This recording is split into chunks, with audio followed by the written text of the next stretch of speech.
peon whose qualification is just 5th pass. 93,000 people applied for only 62 posts, out of which 3,700 were PhDs, 28,000 were postgraduates and 500 were graduates. Even after getting top institutes like IIT, people are barely getting 600 rupees as salary. An MBBS is working for rupee 00 even after studying for 10 years.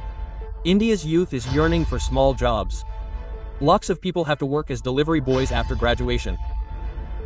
On the other hand, a tea seller is earning crores in Dubai and Maldives after collaborating with Bill Gates. Anjali Arora bought a house worth 4 crores. Ranbir Kapoor has earned more than 60 crores. Komal Pandey is taking 30 lakh rupees for just 1 reel. Even Modi ji is calling her and giving her awards. These influencers are walking on the red carpet of Cannes with Hollywood celebrities. Is it true that today all traditional degrees and professions have become outdated and the time has come to leave studies and we all become influencers? The lakhs of children who are preparing for NEET, JEE, CA and UPSC. Are they fools?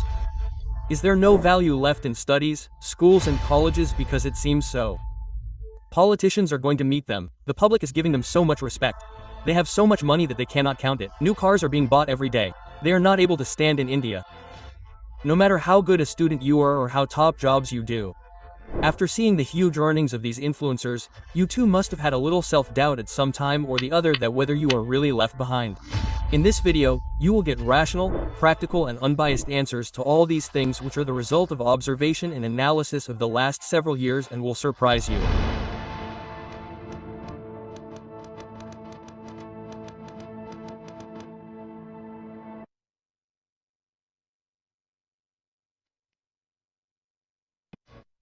A peanut seller found a creative way to call his customers and instead of shouting, he started singing a song. The song was interesting, people got attracted by it and started coming to him. Peanut sales increased. The seller became happy. Then someone got an idea. He recorded it and put it on the internet and it went viral. Many people started dancing on it to take advantage of the virality of this song. One such dance was liked by the people sitting idle at home due to the lockdown at that time. And then what? From there, June Madam's journey started. Through a reality show, many songs and some controversies, she reached here. And she is still going strong and frankly speaking she deserves it. In fact, not just she but every influencer who is earning money today. Whether it is Dolly Chai Walla who reaches Bill Gates by serving tea to people in his unique way or someone else who has become famous with even Star Kid by hacking our brain and attention in his weird way. All these people completely deserve the bread they are earning. Why? You are shocked. You must have thought that being a doctor, I will straight away start speaking ill of these people and by making fun of their hunger for likes, I will collect likes myself. It is not so. We are going to go much deeper in this video. We are going to discuss the science, psychology and economics behind this influencer industry. Only then will we get a solid answer. See, the first root of all trouble is dopamine. The hormone that triggers happiness in our body. When we post something anywhere, as soon as someone likes it, we get great happiness. There is a feeling of a kick that the kick is due to dopamine. The more likes, the more dopamine and the more kick. Influencers also start posting initially for the sake of dopamine. The entire social media industry is busy hacking our dopamine. The first thing we do when we wake up in the morning is to check the views of our status. We check the likes of our posts. Dopamine makes us do all this. We left our native place because of our studies.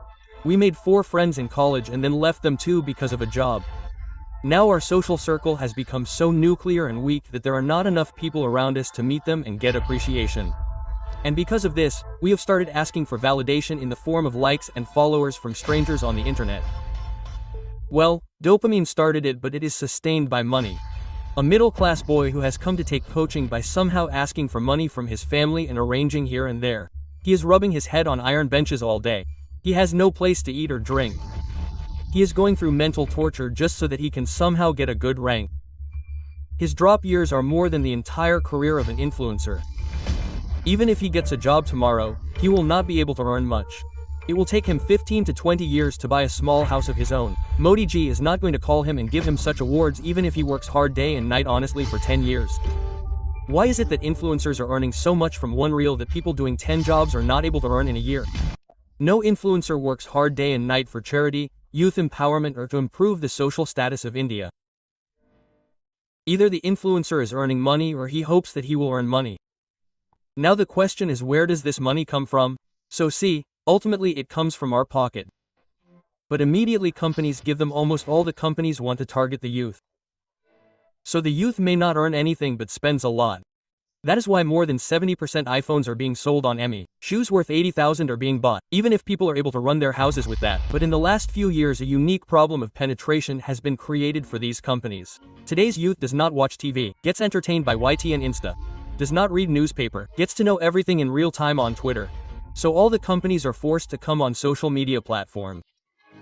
And these companies are getting a medium in the form of influencers which has a deep penetration on their target population.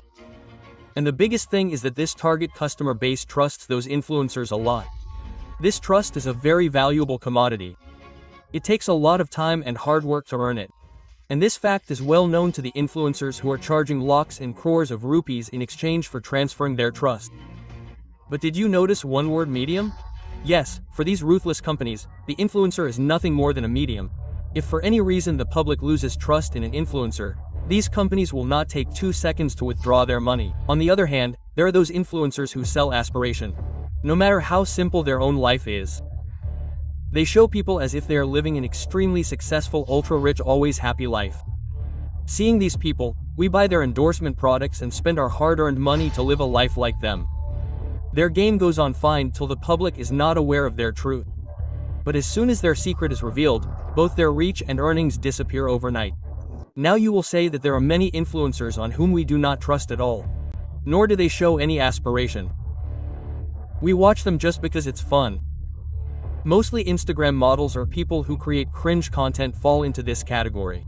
Now how do they earn money? They are generally paid by companies that have nothing to do with trust. They just want to reach their target population.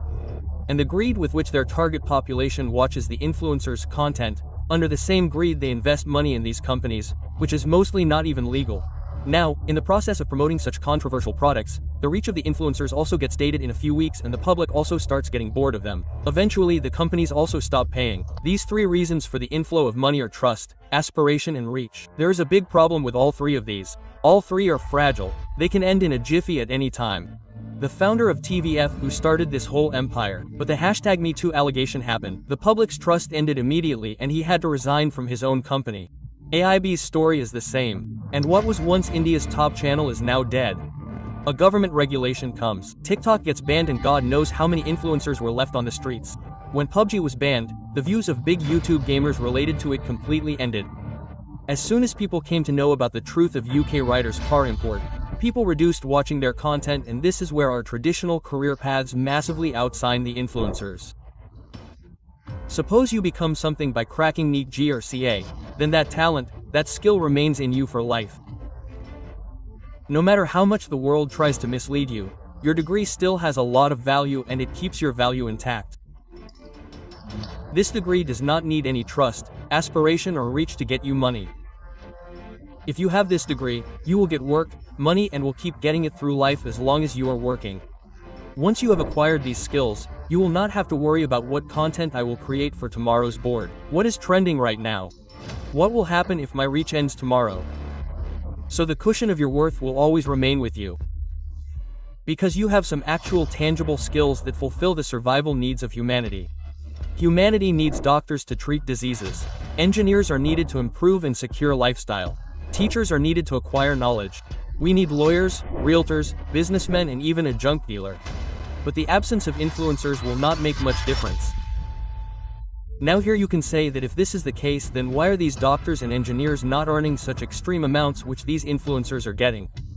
This is true to a large extent. Flying Beast earns so much in one campaign, which is more than the yearly package of a top editorialist. A doctor will have to practice for 20 to 25 years to earn as much net worth as bare biceps.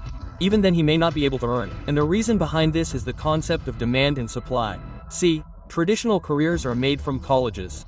And colleges produce a new batch every year. Just like a new batch of a product is made in a factory. And just like the product of a factory, these fresh graduates are also equal in their skill set. Supply is more, demand is less, so the value does not increase that much. Suppose there is only one orthopedist in a town. He is earning 10 lakhs a month. If another orthopedist comes to that town, his earning will decrease.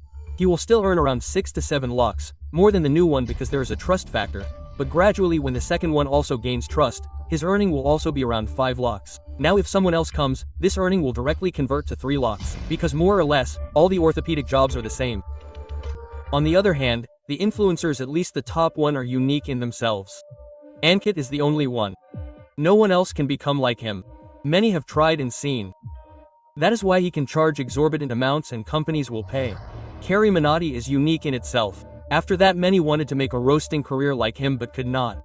As long as any influencer does not break the trust of the public, his earning will be more than that of a normal doctor, engineer, or any other profession you can take up.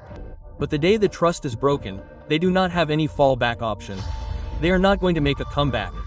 The earning graph of almost all influencers is like this. This median range can be from a few months to years.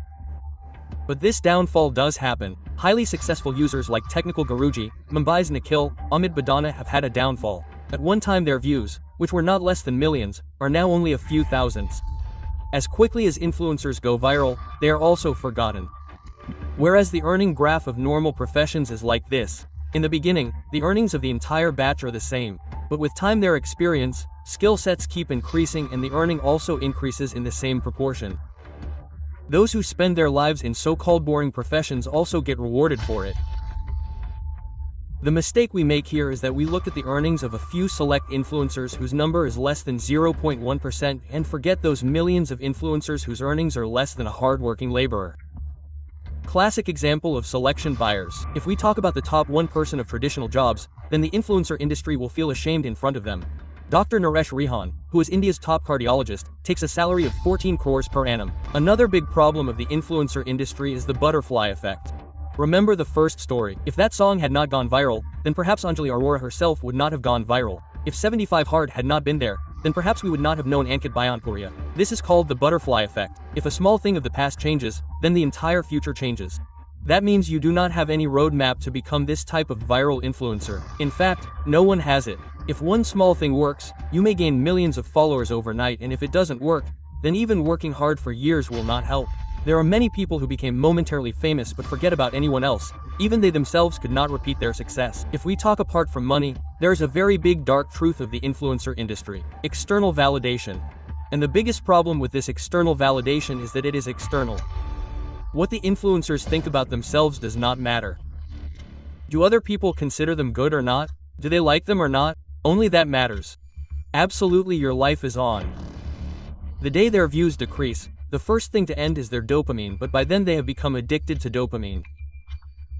They are unable to cope up with its withdrawal. And guys, trust me, this razor-edge situation of influencers is something that the normal middle-class youth of India cannot handle. You have unlimited responsibilities.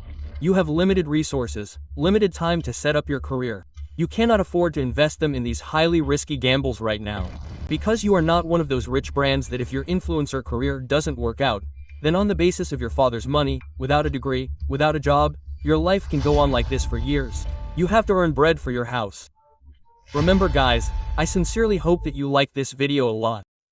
This is my first video of this kind and a lot of hard work has gone into it. If you felt even a little connection in what I said, then please tell me in the comments. And if you have any suggestions, then write that down too. I will reply to each and every one of you.